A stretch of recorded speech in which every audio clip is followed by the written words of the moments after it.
Chaya Jewelers first ever factory outlet lo Nakshi Mela October 25th నుంచి 2nd November వరకు ఎలాంటి నక్షి ornaments పైన flat 9.99% VA మాత్రమే. ఈ ఆఫర్ అన్ని బ్రాంచెస్ కి వర్తిస్తుంది. ఏపీ మాజీ ముఖ్యమంత్రి వైఎస్ జగన్ మాట్లాడుతున్నారు. ప్రతి లైవ్ లో చూద్దాం. దాదాపుగా 25 జిల్లాల పరిధిలో 396 మండలాల పరిధిలో 3320 గ్రామాల పరిధిలో దీని ప్రభావం కనిపించింది. ఇలాంటి పరిస్థితుల్లో రైతులకు మనం తోడుగా నిలబడాల్సిన అవసరం చాలా ఉంది. దాదాపుగా ఉజ్జాయింపుగా లెక్కల ప్రకారము మనకున్న సమాచారం ప్రకారం దాదాపుగా 15 లక్షల ఎకరాల మీద దీని ప్రభావం పడుతూ ఉంది.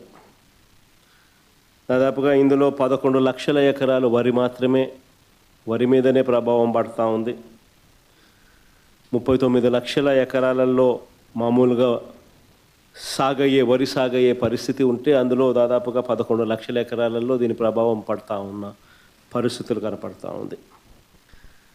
దాదాపుగా 1,15,000 ఎకరాలకు సంబంధించి పత్తి, దాదాపుగా మరో 1,15,000 ఎకరాలకు సంబంధించి వేరుశనగ, మరో 2 లక్షల ఎకరాలకు సంబంధించిన మొక్కజొన్న, మరో దాదాపుగా 2 లక్షల ఎకరాలకు సంబంధించిన హార్టికల్చర్ పంటల మీద తీవ్రమైన ప్రభావం, దాదాపుగా 15 లక్షల ఎకరాల మొత్తం మీద తీవ్రమైన ప్రభావం కనిపిస్తూ ఉంది. ఏదేమైనప్పటికీ ఇలాంటి తీవ్రమైన పరిస్థితుల మధ్య మనము కార్యాచరణ అనేది మనం చేయాల్సి ఉంది. ఒకవైపున రైతులకు తోడుగా నిలబడాల్సిన కార్యక్రమం ఒకవైపున ఉంది.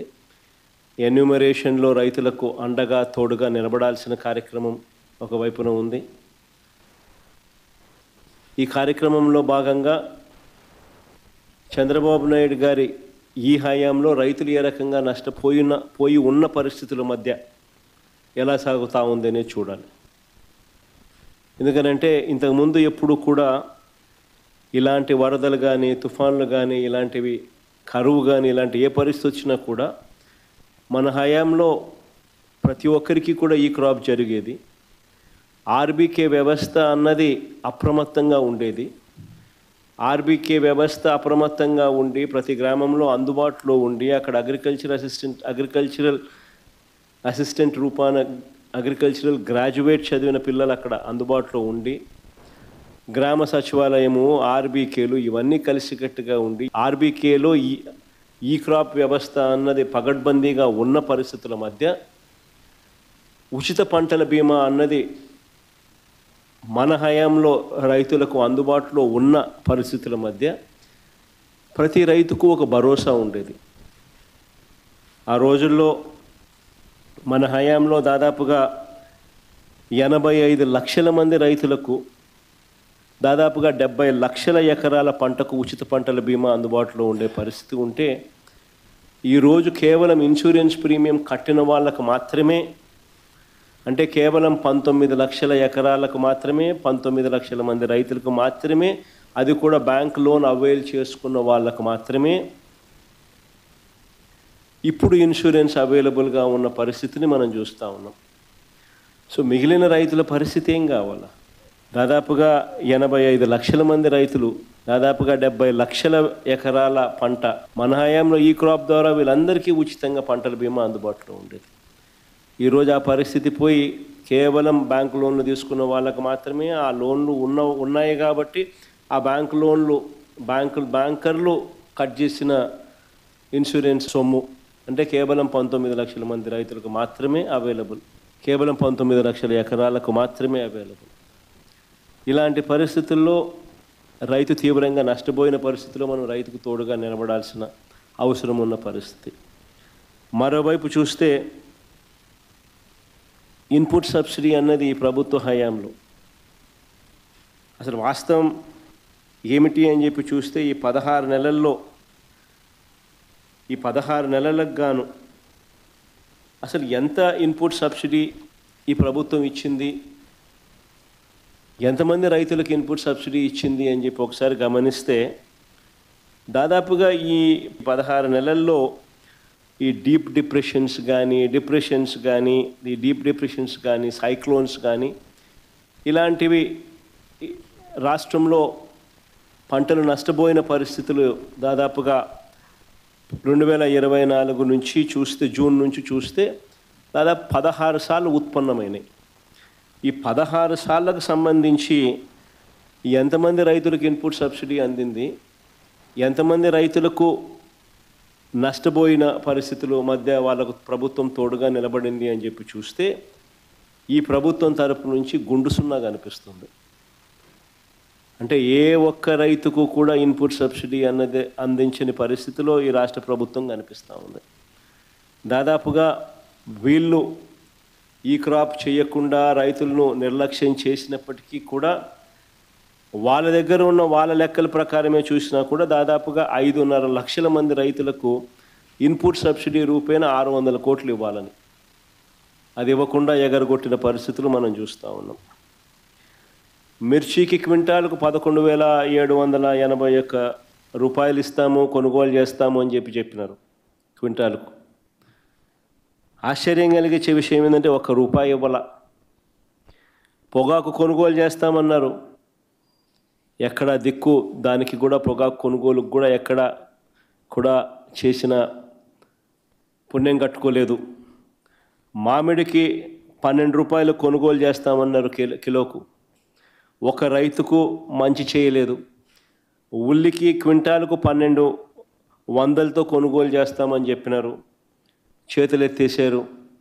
తర్వాత హెక్టారుకు 50,000 ఇస్తామన్నారు, అది ఇచ్చిన పుణ్యం కూడా వీళ్ళు కట్టుకోలేదు ఎప్పుడు. సో అన్ని రకాల కూడా ఈ క్రాప్ అన్నది నీరుగార్చేశారు, ఆర్బీకేలు అన్నది నిర్వీర్యం చేసేశారు. ఇన్పుట్ సబ్సిడీ ఇచ్చే కార్యక్రమాలు పట్టించుకున్న పరిస్థితుల్లో లేవు. ఉచిత పంటల బీమా ఎత్తేసినారు.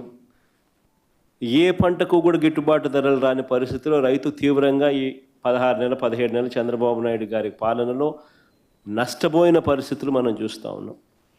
ఇవన్నీ మ్యాన్మేడ్ కెలామిటీస్.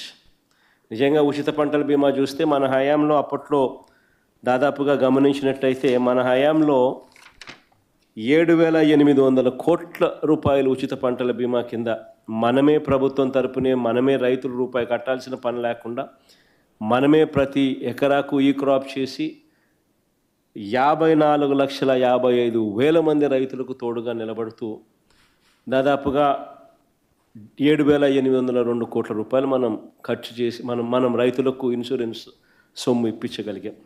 ఈరోజు పరిస్థితి ఇంత దారుణంగా ఉంది. ఒకవైపున ఇవన్నీ మ్యాన్మేడ్ తప్పిదాలు ఇన్ని కనిపిస్తూ రైతు తీవ్రంగా నష్టపోయిన పరిస్థితులు ఒకవైపున కనిపిస్తూ ఉండగా, మరోవైపున ఇటువంటి సైక్లోన్ రూపేణ జరిగిన నష్టం, ఇలాంటి సైక్లోన్ రూపేణ జరిగిన నష్టాల మధ్య మనం రైతుకు ఎక్కడ తోడుగా ఉండగలుగుతాము అని అంటే ఎన్యూమరేషన్ అన్నది ప్రభుత్వం చేతులెత్తేసే కార్యక్రమం చేయకుండా ఆ ప్రతి గ్రామంలోనూ కూడా వైఎస్ఆర్సీపీ నష్టం జరిగిన ప్రతి గ్రామంలో కూడా ఎన్యూమరేషన్లో ఏ ఒక్కరికి కూడా నష్టం జరగకోకుండా వాళ్ళ తరపున వాయిస్ ఇవ్వగలగడం, వాళ్ళ తరపున మనం ప్రభుత్వం మీద యుద్ధం చేసైనా సరే వాళ్లకు రైతుల తరపున మనం తోడుగా నిలబడడం, ఇది ఖచ్చితంగా రైతుల తరపున మనం చేయాల్సిన కార్యక్రమం. మీ ప్రాంతాలలో మన కోఆర్డినేటర్లు, అసెంబ్లీ కోఆర్డినేటర్లు ఎక్కడెక్కడే అసెంబ్లీ కోఆర్డినేటర్లు అందరూ కూడా చురుగ్గా పాలుపంచుకుంటూ ఉన్నారు. మనం ఇచ్చిన పిలుపు మేరకు, మీరు కోఆర్డినేట్ చేసిన తీరు మేరకు వీరంతా కూడా పలు కార్యక్రమాలలో ఇప్పటికీ అందరూ కూడా పాలుపంచుకునే కార్యక్రమం జరుగుతూ ఉంది. శ్రేణులందరూ కూడా ఈ కార్యక్రమంలో కూడా పాలుపంచుకుంటూ ఉన్నారు. వాళ్ళందరికీ ఒకవైపున అభినందనలు తెలియజేస్తూనే మరోవైపున వాళ్ళందరినీ ఇంకా కాస్త ప్రోత్సహించి ఇంకా మెరుగ్గా వాళ్ళు పాలుపంచుకునే విధంగా, తద్వారా రైతులకు ఇంకా మంచి జరిగే పరిస్థితులు క్రియేట్ కావాలి. కాబట్టి ఆ దిశగా కూడా అడుగులు వేయాల్సిన అవసరం ఉంది. ఏ రైతు కూడా మిగిలిపోకుండా అవస్థపడే పరిస్థితి రాకుండా ఆ రైతుకు తోడుగా ఉండే కార్యక్రమంలో మన వంతు కృషి ఏం చేయాలనో అవన్నీ కూడా గట్టిగా చేసుకునే కార్యక్రమాలు గట్టిగా చూసుకుంటాం.